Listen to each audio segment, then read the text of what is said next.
Climate change is coming. It's coming for all of us, but it's coming for some of us more quickly than others. I feel the effects the hardest are minorities who have been historically disenfranchised.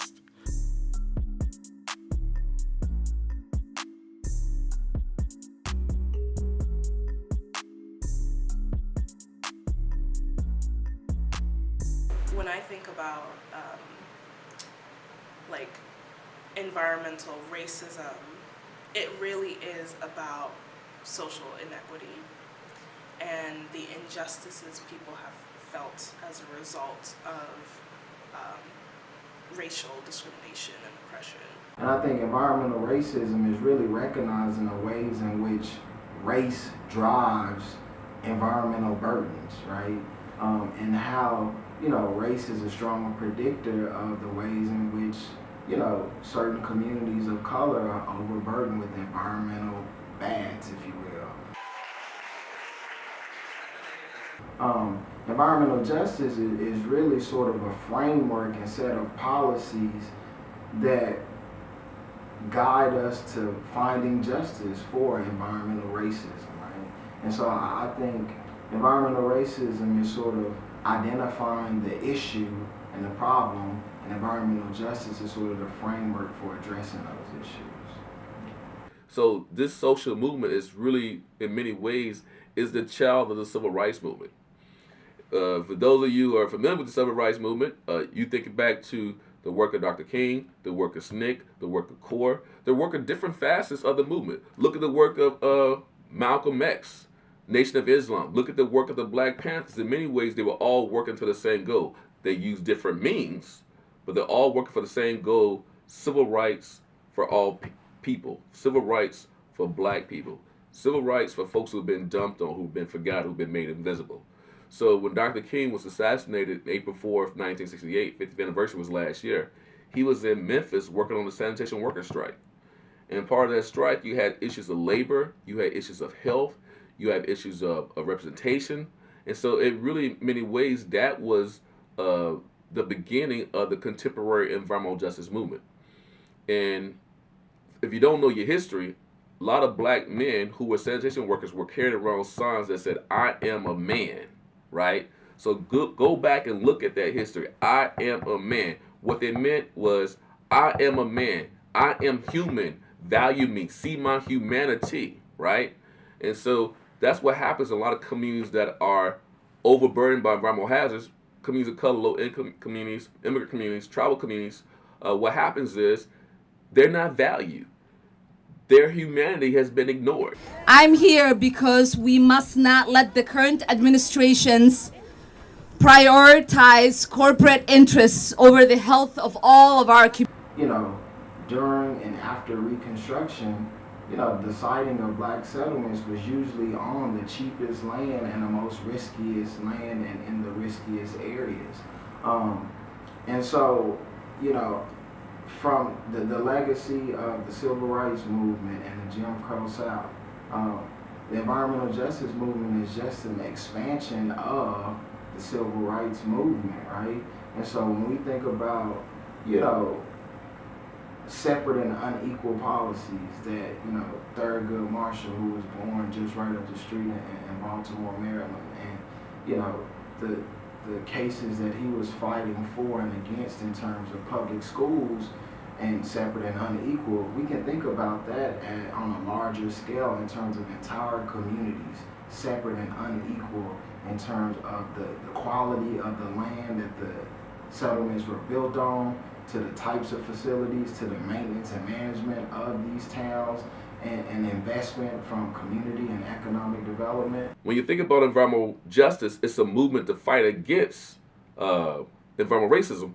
It's also a movement to fight against environmental slavery. I think environmental racism is not strong enough to really capture experiences of communities of color.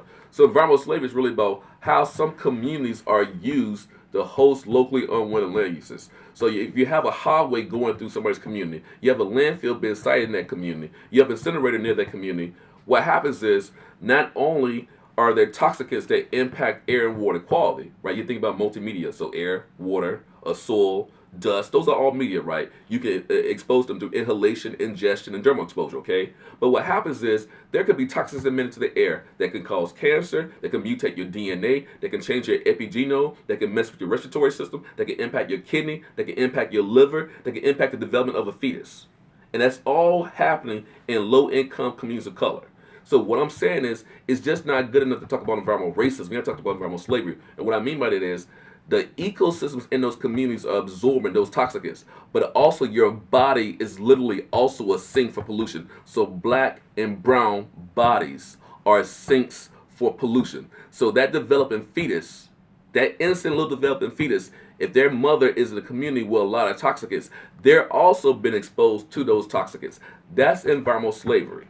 So you're literally, the body of the community is used as a sink for those toxicants. The body of the people who live in those communities are used as a sink for those toxicants. And at the same time, you don't get the benefits of that, right? Slavery, oppression, right? Environmental servitude.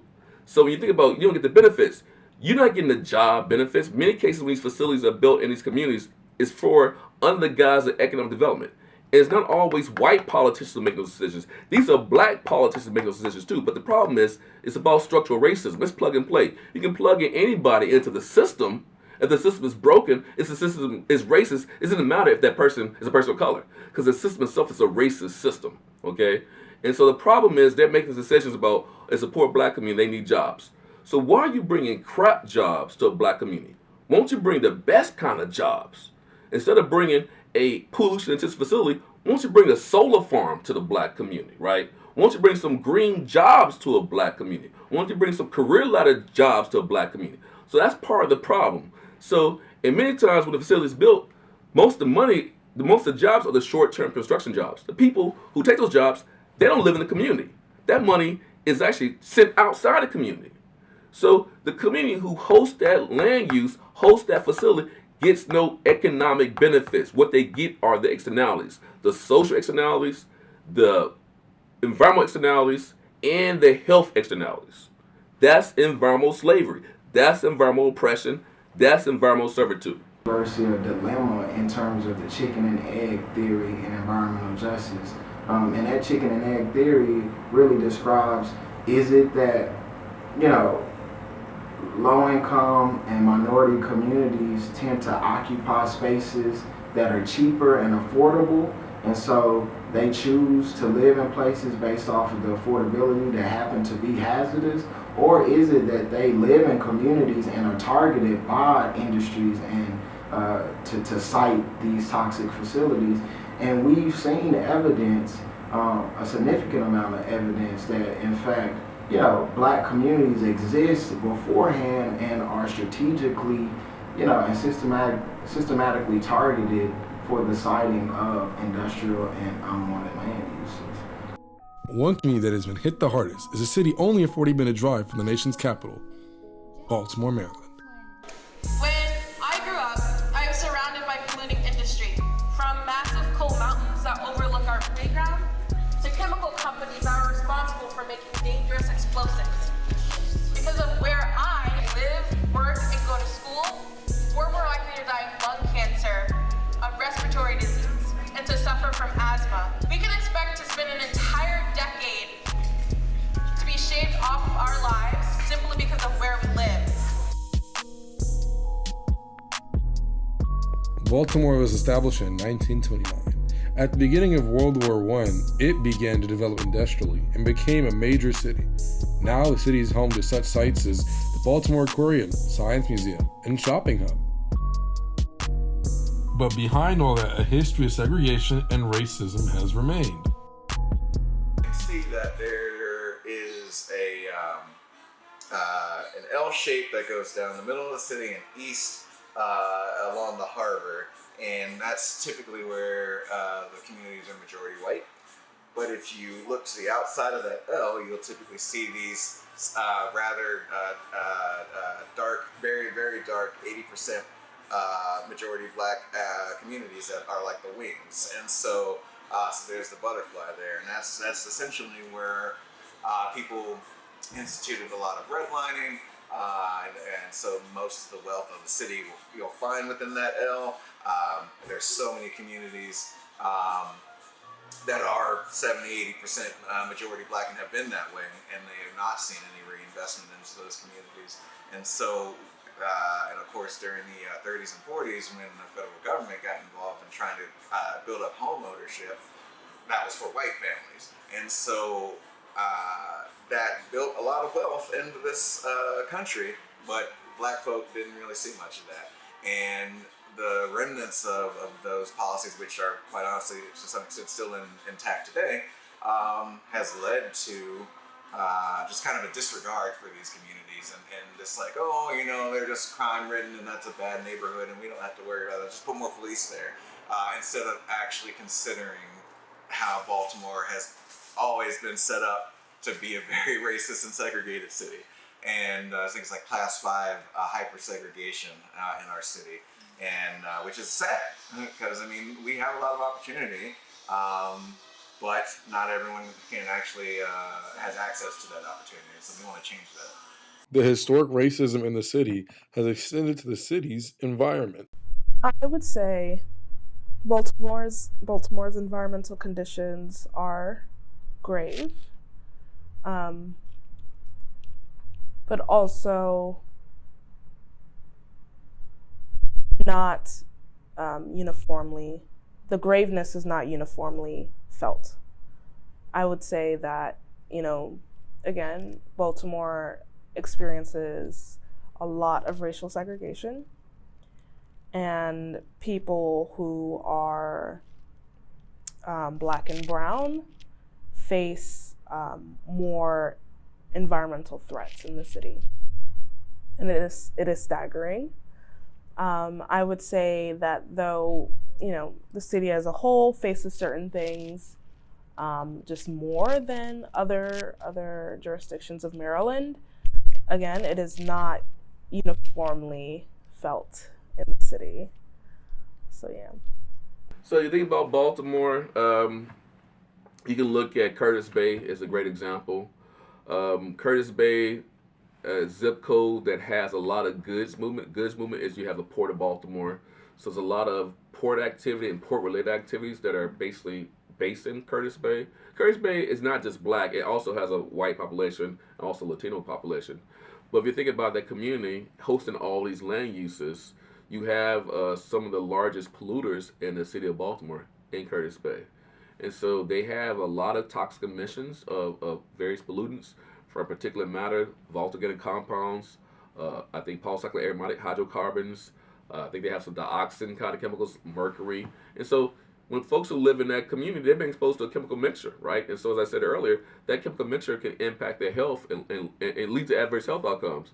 And so not only when you have environmental justice does it really impact your health, it depresses your economy. It impacts your opportunity to grow and be resilient. Because what happens is light brings in light. Once you get 1, you get 2. Once you get 2, you get 3. You become a dumbing ground. Once you get 3, you get 4. Once you get 4, you get 5.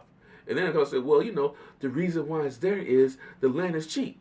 Why was the land cheap? Because you did not value the people. The land's not automatically cheap. So you can have like some landscape of rural land where a lot of white folks, they're not putting it there.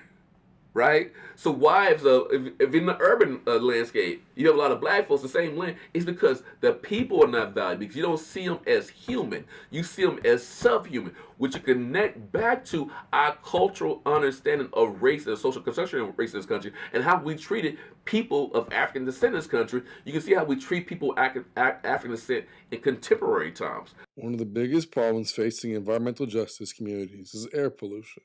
3/5 of hazardous waste sites are located in black or Hispanic communities, which is one of the main reasons why black people are 3 times more likely to breathe in polluted air.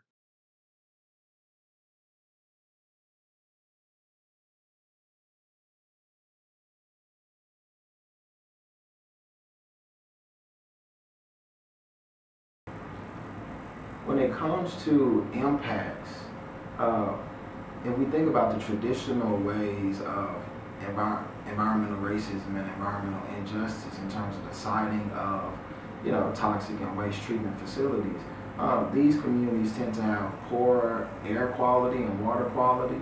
And so, you know, myself, I grew up in an environmental justice community. I didn't know it at the time, but I did. And my sister suffered from a lot of severe asthmatic episodes. And it was funny because, you know, nobody in our family that we knew of had asthma before.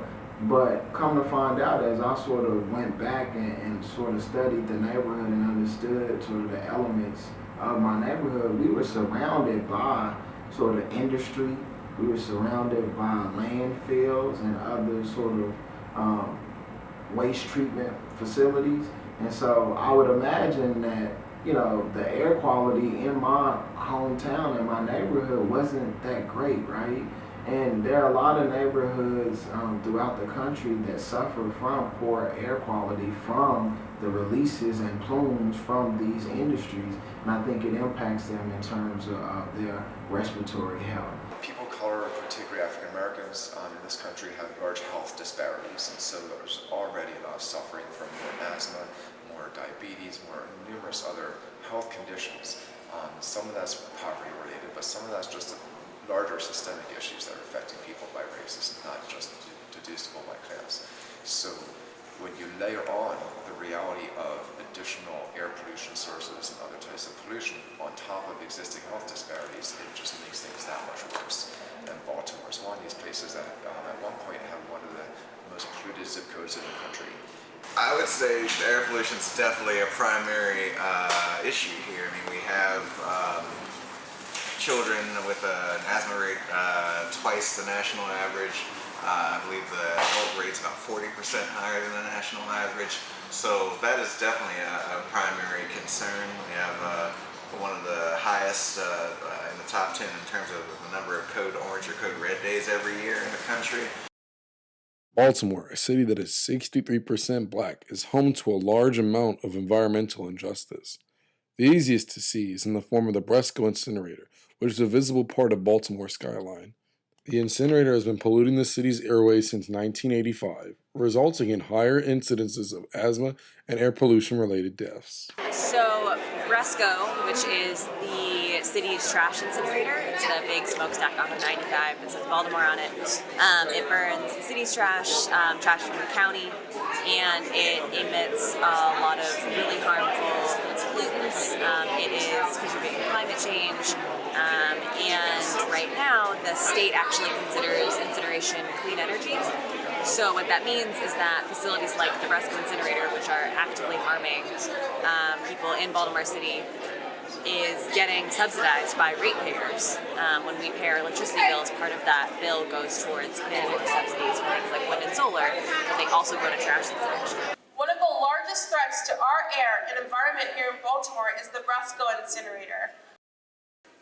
It creates 1/3 of the air pollution in the city and adds to the pollution that we already have as a neighborhood.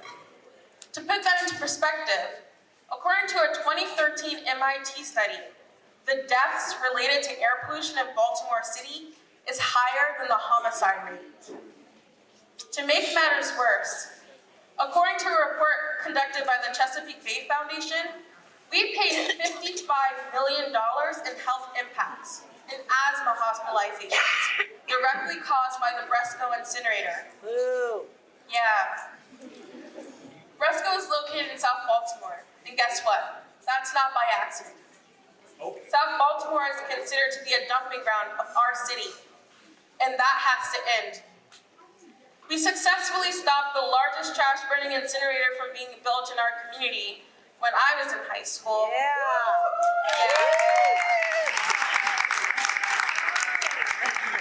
But now we, and especially these guys, are leading the way to shut down the Bresco incinerator. Many grassroots environmental groups, including Free Your Voice and the Energy Justice Network, have united to take on the Bresco incinerator. On February 11, 2019, a major victory was won when the mayor of Baltimore signed the Baltimore Clean Air Act into law. We've been focused on the city's largest air polluter, which is its trash incinerator. It's this giant white smokestack with Baltimore written on the side. And like a lot of people would see that and like, oh, you know, it's just like a regular factory or whatever. and in fact, it is the largest polluter. And we had to like get over that piece that people don't typically see pollution coming out of the smokestack to let them know, like, hey, this is a serious issue. And yeah, so we've just spent the last few years just trying to educate communities, educate legislators, and since we've had a more progressive council the past couple of years, we've been making a lot of headway. We had a number of resolutions that were pro-fighting climate change and moving towards zero waste and minimizing NOx emissions from the incinerator. And now, as of March 7th, we just had our Baltimore Clean Air Act pass, which basically will force the city's largest air polluter, the trash incinerator, and the medical waste incinerator, which is the largest in the country, to either install real-time monitors of their pollution, be more strict in their air emissions, or they just have to shut down. And ideally, they would shut down. So. Yes, it was a really big step. Like, we had it unanimously passed out of council, and now it kind of sets the tone for getting us closer to zero waste. So you see that in Curtis Bay, and so you saw that with the incinerator fight against the Energy Answers incinerator. You saw a high school student, Destiny Watford, with the Free Your Voice campaign, working with United Workers to educate her people, to empower them, to increase their literacy around the issue. You saw them fight against that, right? And so you have to have people who have skin in the game to fight.